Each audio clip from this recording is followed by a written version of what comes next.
अस्सलामुअलैकुम व्यूअर्स, आपको इस एक न्यू वीडियो के अंदर खुश आमदीद। अज तुहानूं दिखा रहे हैं मशीन जिहड़ी कि दरख्तां दे मुੱਢ पट रही है। कुछ अरसा पहले साडे इलाके च काम जिहड़ा बंदे करदे हुंदे सी, इंसान है जिहड़े मुੱਢ पटदे हुंदे सीगे, लेकिन उन्हां दी जगह हुण मशीन ने लै ली है पिछले 5-7 साल तो।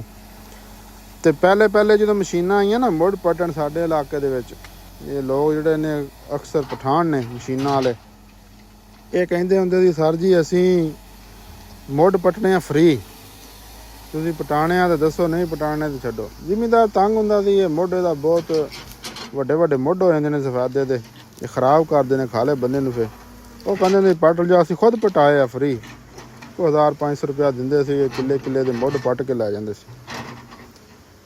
ते एक तो मशीनरी ने लै लई है इंसान की जगह, हर काम मशीनरी कर रही है। हुण जिहड़ा काम बंदे करदे हुंदे सी, ये भी हुण जिहड़ियां मशीनां आ गईयां ने, ये दिहाड़ियां दा काम जिहड़ा वो घंटे च करके हो गई।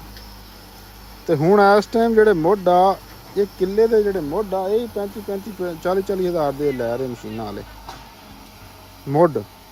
ते नाल जिहड़े आ तुसीं दे रहे हो बरीक जड़ां, जिन्नूं मुच्छां तरह जड़ां ने, बरीक वालां तरह।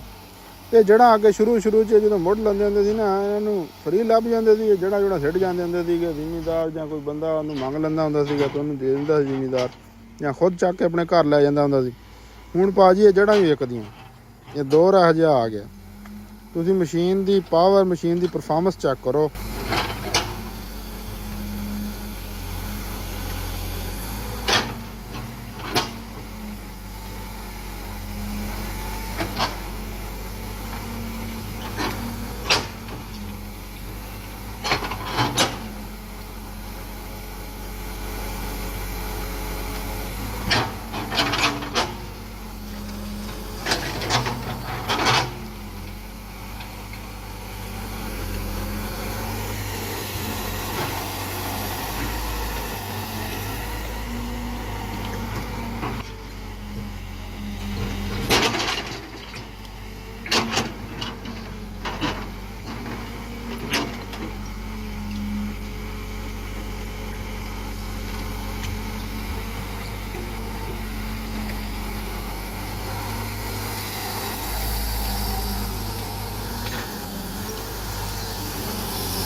जड़ा सुनाया था अर्श।